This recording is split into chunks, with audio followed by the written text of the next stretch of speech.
Hi everybody, hope all is well. So in my last video I did a piece showing that all the Brooklyn world bosses had a specific exotic that was tied to them, and if you haven't already seen it I would highly recommend that you do so, because that will also help you understand the reason why I'm making this video. So in my comment section lots and lots of people were asking how I'm able to farm them, and realistically each world boss only spawns every 30 minutes, so how can I farm them so fast? So today I'm going to show you how to pretty much farm them infinitely, so if that interests you, well, stick around.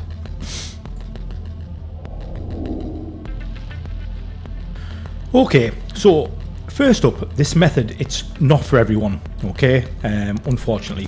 So it's not really difficult to do, but it requires that you either have a friend, a very good friend, who doesn't mind getting absolutely zero benefit from helping you out, or that you have the ability to be able to log into two different accounts at the same time.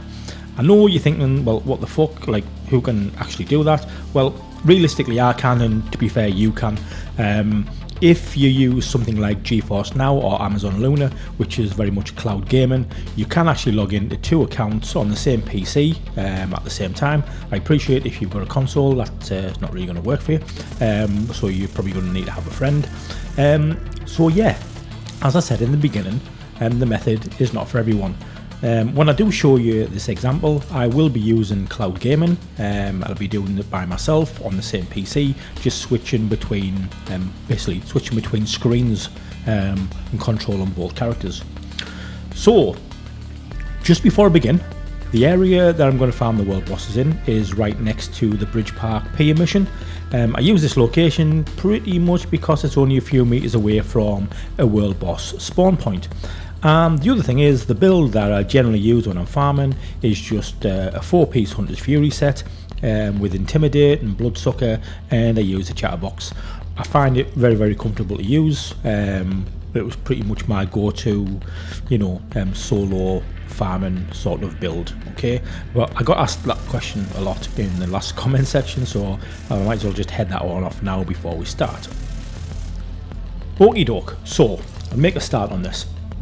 The footage I'm going to show you is of me, as I've already said. It's going to be like two screens, one in the corner and obviously the main screen. For this to work, first of all, both characters must be able to spawn the boss. The reason why I say that, because that's important, so both characters need to have finished the Brooklyn DLC, or bosses won't spawn, and they need to have not killed the boss within the last 30 minutes, so both characters need to be able to spawn the boss, okay? So, the first step is very, very straightforward. Player 2, as I'm going to call player 2, which is the player who's going to get absolutely zero benefit from this whatsoever, that player is going to travel to the Bridge Park Pier mission. When that player gets there, player 1 will join player 2. As soon as player 1 has joined player 2 then basically leaves the group, okay? Once player 2 has left the group, player 1 can then just go ahead and go and kill the boss. So I'll let the footage run, because why not? And to be fair, I think I've got about, I don't know, 10-12 minutes worth of footage. I kill the boss quite a lot on this, just to show you how it works. So there we go, there's Foxtrot, dropped nothing for me, so I'm not really that interested. So then, the most important thing, player 1 needs to leave the session. If he doesn't leave the session, you will fuck it up. Yeah, and it will stop to work. So once player 1 has left the session, player 2 then travels back to the Pier Park Pier mission, and it's basically rinse and repeat. It's pretty much as simple as that. And you'll see here, player 1 has now joined player 2, player 2 is now left, player 1 is now going to go and run and farm the boss. And as I said, it's like, it really is as simple as that. But the key things are, for me, through actually testing this quite a lot, is one, making sure both players can actually spawn the boss before you start, and the other one is player 1 must leave the session after they've killed the boss. If they don't leave the session, generally what tends to happen on the mistake I've made a few times where I've just directly joined like player 2. The boss might be there for like 1, maybe 2 more times at an absolute max, and then the boss will stop being there. So really important that you leave that session. Really important that really you just do it in this order. It's not really too difficult. So if you've got, as I said, if you've got a friend helping you out, and I know you're in Discord, you've got some comms, you can obviously tell them when they need to join and obviously when they need to leave, etc, etc. But yeah, just remember to leave that session every single time.